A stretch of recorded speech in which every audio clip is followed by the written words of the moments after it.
If I could take you up in boom boom boom boom boom, tell me I'm the only one that you know. Life could be a dream, sweetheart. So far, guys. Really? All set that? I think it will rise is always the same. I think it's because you guys are. Ah! I don't think well, at least move mine up a bit. Huh? At least move mine up a bit. Maybe I think move mine a bit. I think it's because maybe I'm just gonna dig it out. Maybe I think it's because the people, right? Yeah. Like auntie, like this. Like you sanitizer, please don't take it. Yeah. Can you move out? I sanitize already. I say. Okay, Maggie, sit down. Sit down, Maggie. Mama, can I turn? No, over here. You're making Asa lay down. Asa, sit down. I'm lying down. This is good. You're making me lie down. But I don't have enough space, and it's too low for, and it's too high for me. Oh. This is too high for me. Oh. Well, lay down. Too low. Well, in that case, don't. Here's good. Middle. That's why I don't know. I'm literally squatting. My back. Here on big space here in the back. Big space, oh. You want? Just make it go like this. Oh, okay. Okay na, Asa. It's good.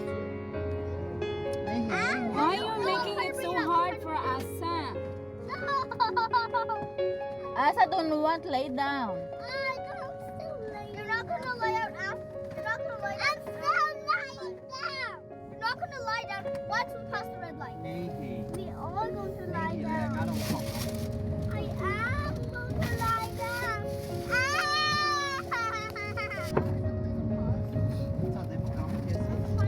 Bakit tumutulo to? Hindi pala. Ay, nalak. Let's sa mata.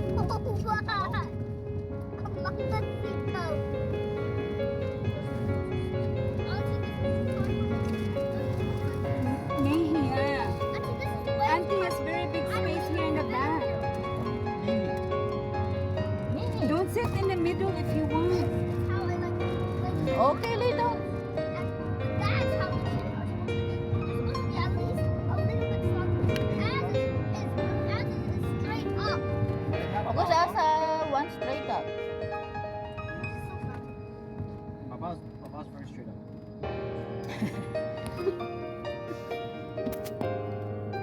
The ladies there, oh.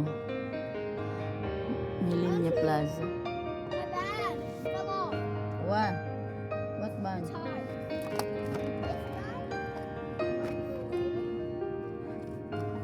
Where you tie? Auntie, this is my upside. No, but Auntie, let me get exactly as this. I say as Auntie, I say. Okay na? That's how old right? It's also close to the tree.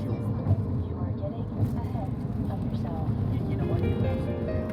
Long way to go until we get there. You may have noticed that we skipped talking about Aries in our first episode this season, and that's because we had a whole episode planned about it. That's where you are now. Now, Aries is not a favorite god. It represents the worst parts of war. He doesn't always do the right thing, and I kind of forgot where I was going. He is in a Anong oras na ba? Right, exactly. He's part of a family, so... Tama lang. Tamang-tama. Ang paglabas natin, He was the son of 12:30. Zeus and Hera, and the brother of Eris, the goddess of discord, who was essentially responsible for the start of the Trojan War, and he was the father of the Amazons. He had a lot of influence, but not a ton of respect from the Greek people or the other gods. There were very few temples in honor of Ares anywhere in Greece. And Ay, may pacifier dyan para makato. Ay, mamaya na ganyan. even his own Okay parents, lang. Zeus and Hera, didn't like him very much. You see, even though Ares Give was me. the god of war, he wasn't the oversee battle strategy I or tied that very cleverness good or now, triumph or leadership in warfare. That was Athena, and she was beloved and worshipped by mortals all over Greece. So maybe Ares was a little Wala. resentful. Maybe he was a Ano yung little tawag jealous dito? of Athena, and Ng even though he traffic? was a god of war, many myths Traffic. characterized him as coward. Grabe ang In some init, stories, oh. Ares Maganda would na yung respond to weather. even the slightest insult or injury with outrage and violence. One of the most famous stories about Ares involves his secret romance with Aphrodite. He laid this net out, and when Ares and Aphrodite got caught in it, he scooped them up to make fun of them in front of all of the other gods. Hephaestus was the only ugly god among the perfectly beautiful immortals on Olympus. He was cast out. And probably didn't make Hephaestus feel that much better either, to be honest. But after that, Ares was shunned by most of the other Olympians, and he and Aphrodite were forced to leave Olympus and separate. Ares was forced to return to his home in Thrace, while Aphrodite went to Paphos. But Ares couldn't help but check in on Aphrodite from time to time. Maybe he truly missed her, or maybe he was just mad that she wasn't with him anymore, but either way, he was not happy when he found out that the goddess of love was taken with another gorgeous young man.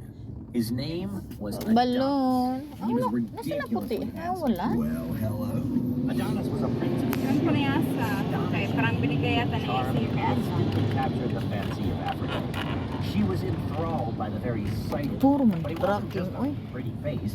As it turned out, Adonis was also a master of the hunt. Very skilled with both bow and spear. The young man liked nothing more than chasing a hunt with a trophy that he dedicated in Aphrodite's honor.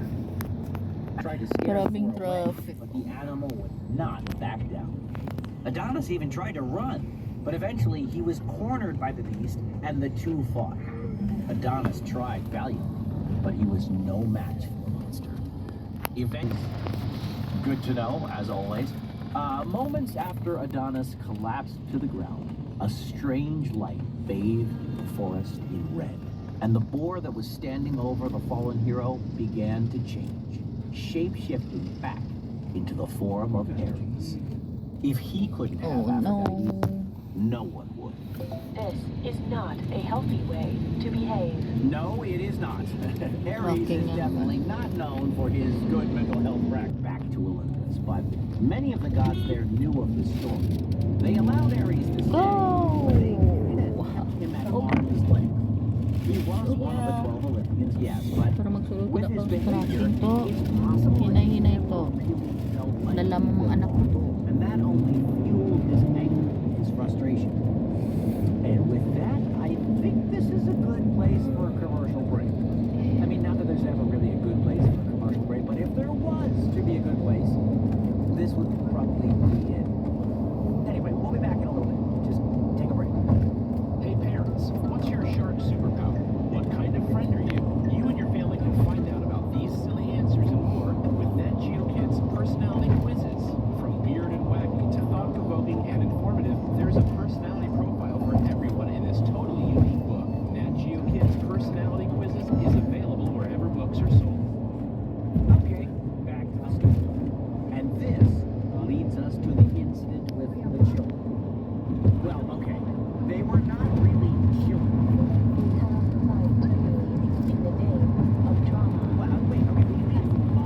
I mean, the two giants were very young, but they were giants who are born huge, so... Clickbait is content whose main purpose is to get the audience to click on a link. Okay, alright, I got a little carried away. The two giants were named Otis and Ephialtes. They were the twin sons of Poseidon and a princess from Thessaly named Iphimedeia. But most people knew of them as the Alaga because there was a prophecy about them that had been around even before they were born. It was said that the Alaga could not be killed by humans or gods. By the time they were about 30 feet tall, they were starting to understand their power. Otis and Ephialtes decided that they wanted to climb Mount Olympus and take over everything, but they were also kind of crushing on a couple of goddesses. Otis had a thing for Artemis, and Ephialtes had a long-time crush on Hera, the wife of Zeus. The names given to the Alaga are generally translated as doom for Otis and nightmare for Ephialtes.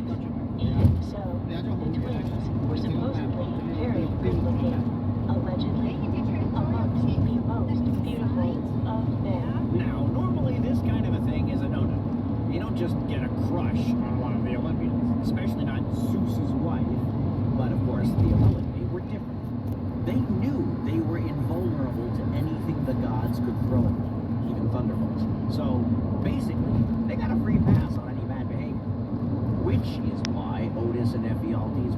stacking mountains and boulders on top of each other to find a way up to Mount Olympus to challenge the gods. Naturally, the gods did not approve of any of this. They all wanted to stop the Alumni, but they knew they couldn't fight an invulnerable enemy, so they needed a plan. And this is where Ares came into the picture. As the god of war, Ares was right there on the front lines. Zeus was hurling thunderbolts at them all day with no effect, and Apollo's arrows just bounced off the twins' skin. Even the spear of the mighty Heracles had no impact. The giants just laughed and kept piling mountain upon mountain so they could climb higher and higher to reach the summit above Olympus where the gods resided. Again, the Olympians knew they needed a plan. They weren't gonna just fight their way out. Okay, dito na But kami. apparently no one told Ares